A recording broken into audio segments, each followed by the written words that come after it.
gonna go with this here and this, and we're in. Hey guys, so today I want to talk to you guys a little bit about zines. So I had someone kind of comment about asking me about zines and also comics, but I'm gonna talk about zines today because that's what I know a little bit more about.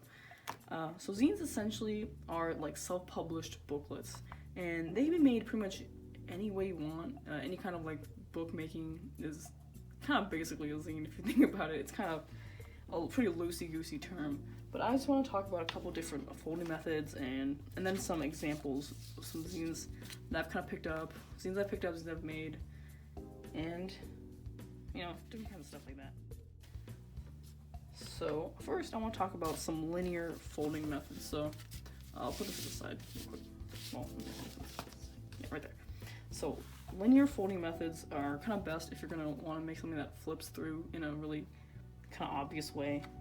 I think the term for a booklet, or like this booklet like format, is called a codex. It's basically something that you can like turn and flip through one page at a time. So this would kind of have a codex format, and this has a codex format, even though each individual page might be like more than one like sheet because it's actually folded, which I can explain. So the first method I'm looking at is the folio. So folio is nice for a nice big piece. This is also, so this is also folio format. Folio is essentially just stacks of folded pieces of paper. So if you see, these are all individual sheets of paper that are folded in half and then stapled along the spine. Same goes for here, TV retrobrain, a bunch of pieces of paper folded together, stapled along there. So the nice thing about the folio is that you can get a nice big kind of piece.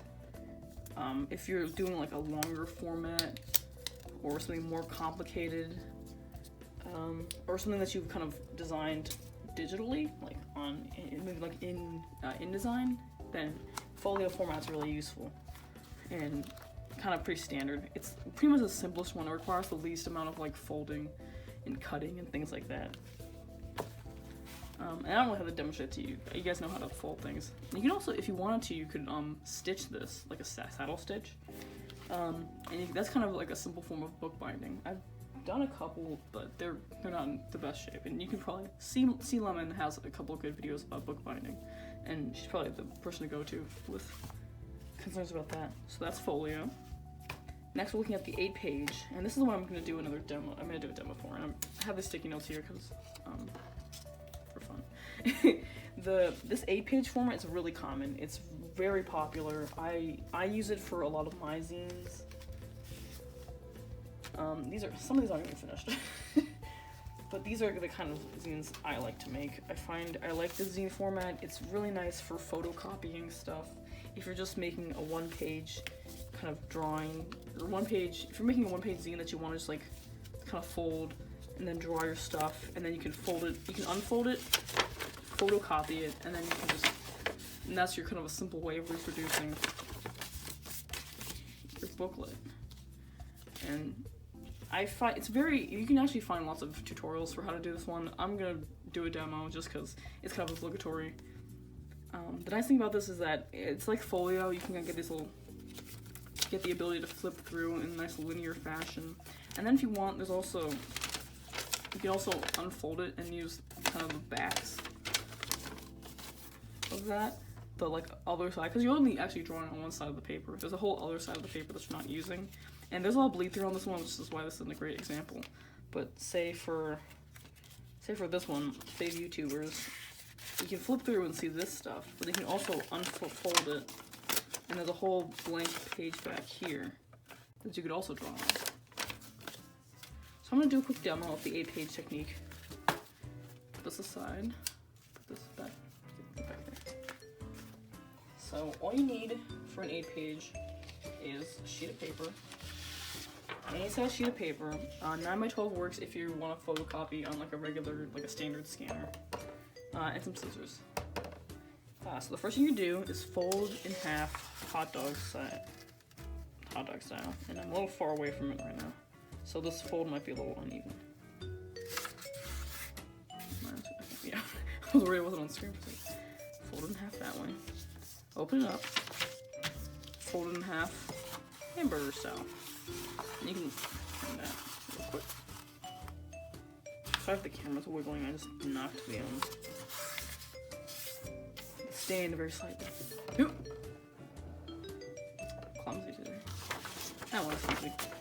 So now you've got it folded in, there should be dips. So you want it so that it folds in like this and in like this. And you're gonna flip it over onto its back and fold this into the center.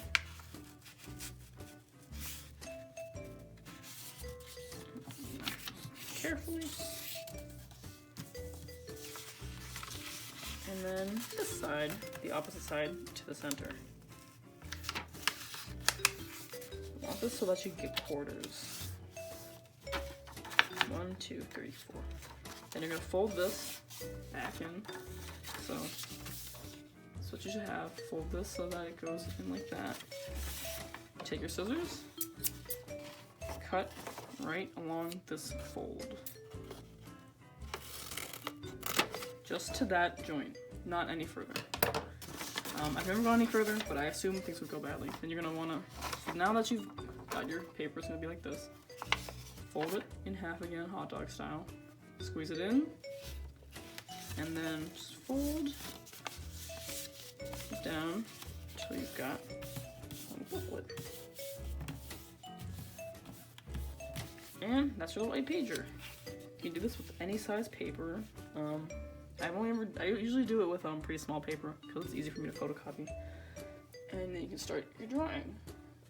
I'm just gonna do a little example. You can do zines about anything. I'm gonna do, this one's gonna be called, you can do some more planning beforehand instead of just coming up with something on the spot. I'm gonna call it cereal mascots, or no, food mascots. Food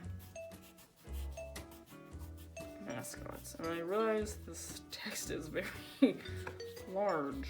I'm smart. This is, the thing about zines is that you should generally, if you're just gonna do, my technique involves kind of drawing a couple kind of junky versions of it before I kind of figure out what I really want, and then maybe render it digitally, or go in and do a nice ink drawing on slightly better paper, and then fold that and then photocopy that onto printer paper.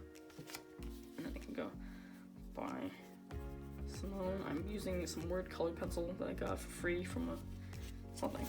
And on the first page I'm going to put Tony the Tiger, who I just realized I don't know what Tony the Tiger looks like. He's got a big blue nose.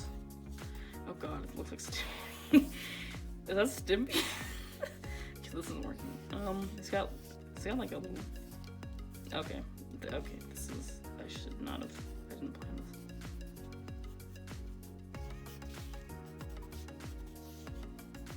Okay, so this is not going, okay, but that's essentially the 8-page format. If you're looking for ideas about zines, I have some on back, but I'm gonna go through these formats first. Next is 16-page. This is a really long one. I learned this one actually really recently, and I picked it up from this article I read on, I like googled zine formats, and 16 pages is like the biggest I've ever seen. And I'll link the article in the description because it's a lot easier to follow the photos, I think, than to follow videos. At least I feel like it is. But I'm gonna do a little quick demo. Same thing. This is also another 1-page version. Essentially, let me pull this up closer. You've got 16, well, really 18 pages. 16 pages plus the cover and the back. And you see, you've kind of got these little pages, and they're numbered because that's easy for me to kind of follow. And this is drawings of rabbits, just like kind of simple. This is kind of myself teaching. This is me teaching myself how to do this. So if I unfold this into its complete form, you're gonna kind of be able to see better how this came to be. Essentially, just like that. And then the front, here's the back, and here's the front. Now I'm gonna fold this for you guys. All you need, again, scissors and a sheet of paper. Fold this in half, hot hot dog style.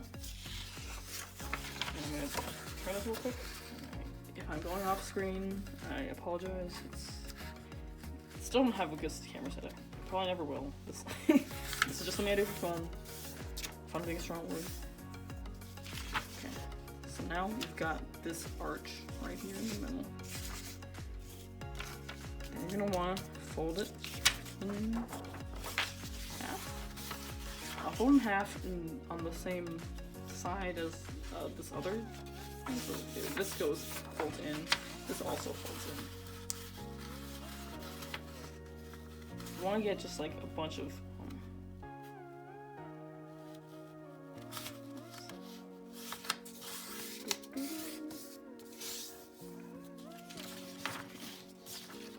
you want to flip this over, but you want this hump kind of going up, but you want these two lines coming down on these like thirds, no, quarter.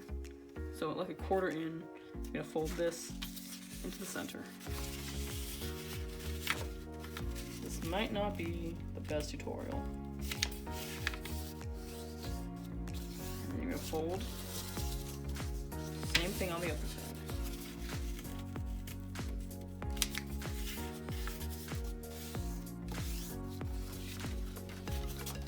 Let's see. We're seeing kind of an imitation of these, like the folds on this kind of completed project. Just reinforce some of those lines, and then you want to create folds. You want like a fold here and a fold here.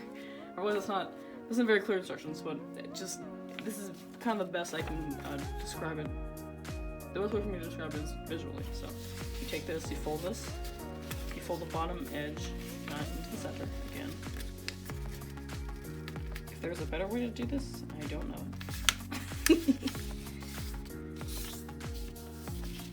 Fold this in.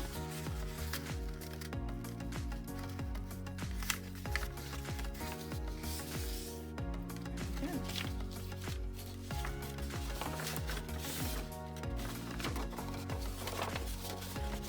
You're gonna want to hold it such that this arc, so that it closes in hot dog style this way. I know that doesn't make a lot of sense. And you're gonna label.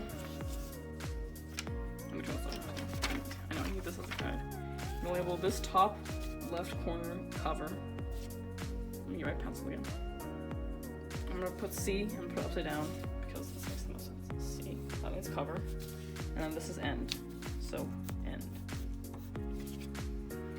And then you're gonna flip your whole thing over. And I keep hitting the thing. I'm sorry. And you're gonna start numbering it. 1 to 15. 1 to 16 actually. I'm smart.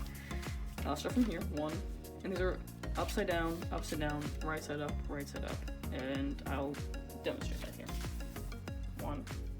And you actually don't have to do this, I realize, because I'm doing this to clarify the page order. But if you're actually drawing this, you don't want to mark up your thing before you actually start using it. But I'm doing this because it makes things easier for me to understand. 2. And for some reason I'm doing it upside down because I'm too lazy to turn my grip, I guess. 5, 6, 7, 8, 9, 10, 11, 12, 13, 14, 15, 16. So that makes sense.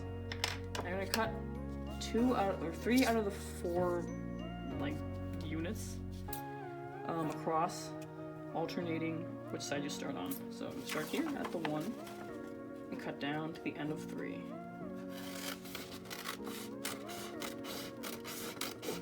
And I realize my cuts are uneven because I can't see what I'm doing around the camera. But if you're doing this on your own, hopefully you will not have a giant camera in your way. Or if you do, you'll be smarter about it.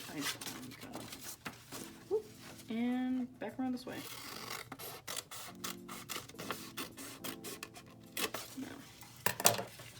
And beautiful. And then you start from the cover.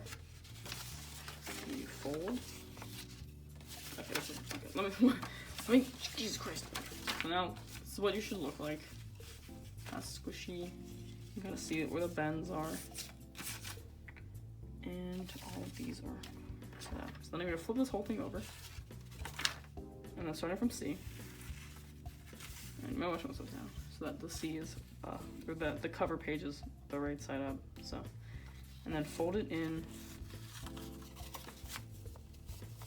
along the pre-existing folds, basically. Fold this way. And it kind of should flow pretty easily. I'm gonna leave that link to the original person because if this is unclear, then it would probably help for you to just see still photos. So that way, you've got your little booklet. 1, 2, and all the numbers are the right side up, ideally. If they aren't, I can't help you because I don't know what you've done. The only thing about this is that you get a pretty small little booklet, but you do get a lot of pages, which is nice.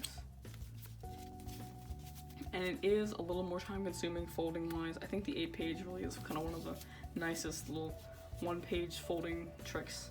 But this one is interesting, and I think I'm going to try and use this in my own work, because I mostly do 8-page, as I said. But I think this format kind of lends itself well to like micro comics. Like if you did a 1-panel per page comic, you could get like nice 16 pages. 16 panel comic. Nice little unit. If you don't understand what just happened there, rewind the video because it's not complicated, but it is tedious, and I think there's points where you could get kind of turn around. So nice little technique. And now we're gonna move on to our my stuff's falling off the ground. Okay. Also, the cool thing about those 16 pages is that they kind of act like slinkies, and they kind of just fall off things, which is cute when it's not annoying. So these are my 2 non-linear formats. The quarto and the 6-page. 6-page is something I also picked up off of Wikibooks.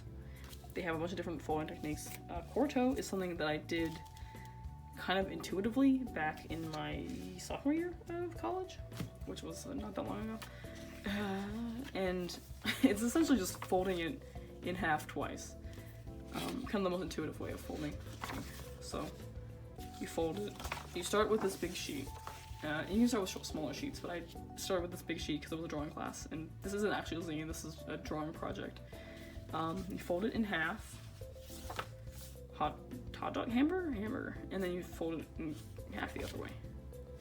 And then you can kind of open it up. You get a lot of different spaces to draw, but you aren't getting that codex, that booklet format you get from like a more linear format like we've seen earlier. But you do get this nice big spread, which I think has its own kind of appeal. But if you're looking for something like to kind of introduce a narrative through, this is kind of a harder one. There's a little bit of, this doesn't exactly read in a totally linear fashion. Like, do you flip to the end, or do you open it up first? And this one's pretty self-explanatory. I'm not going to demo this, because if you don't know how to fold things twice, no, it's just, you fold it twice, yeah. I do have a couple more of those, but I find that a nice, quick, easy format, especially if you're, just trying out different ways of kind of presenting your kind of art. Now, this is the 6-page, and let me take that off. This is the 6-page, and I kind of picked this up recently. This is the last one I'm going to demo for. It's got a nice little,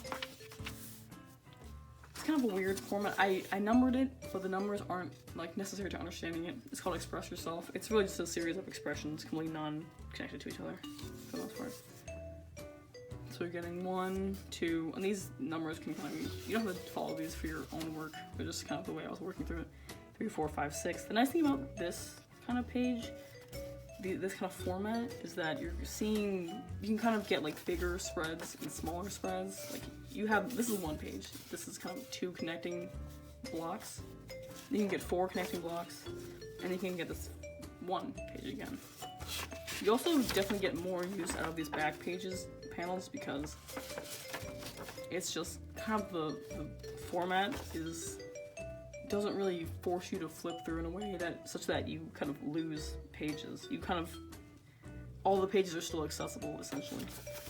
Not like the 8-page where essentially if you like kind of open it up, you're kind of not going against the integrity of the structure, but you're not really, it's not like an intuitive way of kind of flipping through is to kind of pull it apart.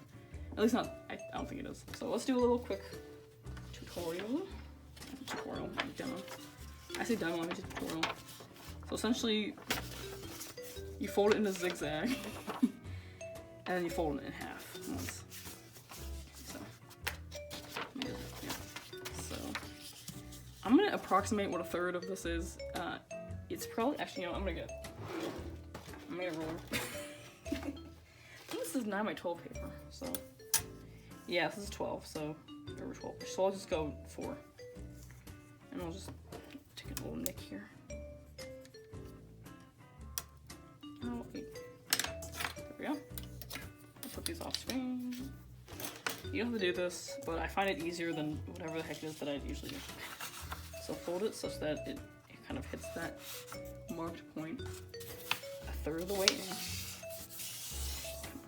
Seal that up, and don't tear your paper yet. And then, so you're not folding this one in here. You're kind of folding it the other way, which, weird. I want to fold it back to this corner. And pretend that this is easy. You're gonna fold that right down there. Here's that. And then the last step is just to fold this kind of long piece over so that it touches this corner.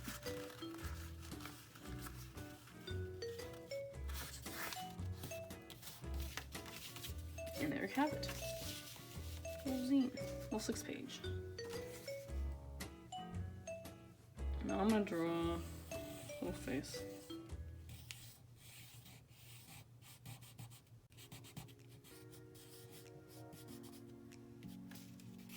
And I can draw another little face.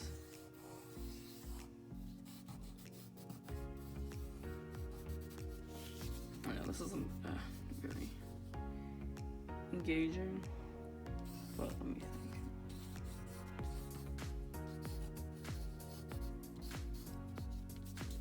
Thinking something. He flips over here, and then the cloud kind of expands to kind of fill in this area, which I hopefully makes sense. He's thinking of, what's he thinking of, guys? Let's say he's thinking about some fish. No, you don't have to draw this in yours, obviously. But if you want to draw some fish, I would love to see it. I do have an Instagram. Please add me if you draw some fish. I would love to see your fish. I realize these are all... what is up with me and fish? I always find fish so... fun to draw. Let's see. So let's see how this is going so far. You kind of open it up, and then this kind of folds out. That's kind of fun. And then you kind of want to flip it back over. Is that kind of how we're going? Let me number this. Let me number this 1. Sorry for hitting the camera. And then we're kind of seeing a little weirdness here. See, so then this is kind of where you're seeing that like this doesn't like isn't necessarily kind of read in a linear way.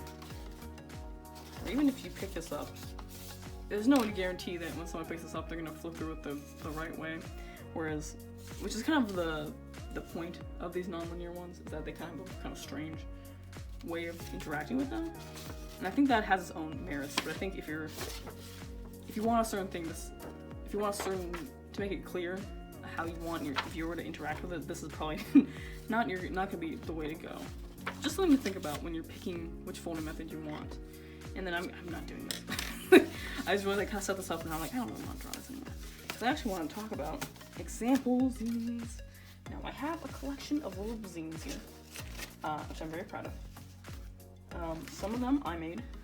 These are some ones I made, and these are some I picked up. Hey guys, sorry about the weird cut off here.